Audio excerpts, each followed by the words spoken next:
Bonjour à tous, aujourd'hui on va parler de la série Lethal Weapon, l'arme fatale, puisqu'elle commence sur Fox et qu'elle sera disponible sur MyTF1 VOD en US+24 chaque semaine.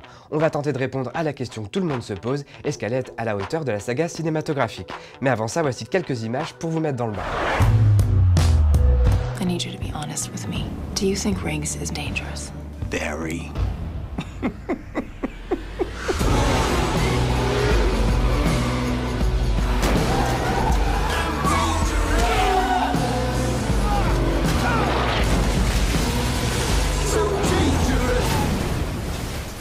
LAPD, put your hands in the air! Don't make... What?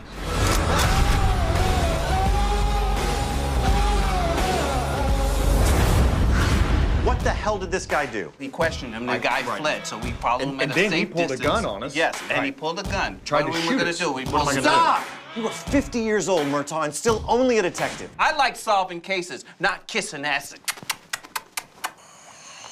Comme vous le voyez, on repart avec les mêmes ingrédients, de l'humour, de l'action, deux flics aux méthodes peu conventionnelles qui passent leur temps à se vanner, mais évidemment joués par deux nouveaux acteurs. Danny Glover dans le rôle de Murtaugh est remplacé par Damon Wayans, le papa de ma famille d'abord, qui est forcément à l'aise dans les scènes de comédie et les scènes familiales, et pour une fois, il n'en fait pas des tonnes. Et dans celui de Riggs, qui était joué par Mel Gibson, on découvre Glenn Crawford que seuls les trop peu nombreux fans de la série Rectify connaissent déjà. Pour vous le décrire, c'est un mix entre Chad Michael Murray, physiquement, en bien meilleur acteur, et Johnny Depp de l'ancienne époque pour le côté bad boy cowboy. Il y a une très bonne alchimie dans le duo, les répliques font mouche, on retrouve le même ton fun et léger que dans les films, et puis on retrouve le style de Matt Miller qui était le créateur de l'éphémère Forever, qui a ici écrit le scénario. Côté réal, elle a été confiée à McG, qui fait du McG, avec un budget de télé qui semble assez confortable. On a des explosions, on a des courses-poursuites en voiture tout aussi spectaculaires que ridicules, notamment au milieu de Formule 1, oui.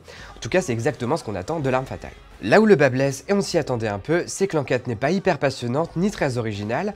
Elle est clôturée à la fin de l'épisode, ce qui signifie qu'il y aura probablement une nouvelle enquête à chaque épisode et pas de fil rouge. L'arme fatale de la série fait donc le job convenablement.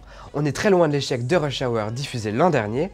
On en vient même à se dire à un moment donné que cette idée de remake n'était finalement pas une si mauvaise idée. Alors est-ce que Murtaugh et Riggs sont trop vieux pour ces conneries? Pas encore, et a priori nous non plus.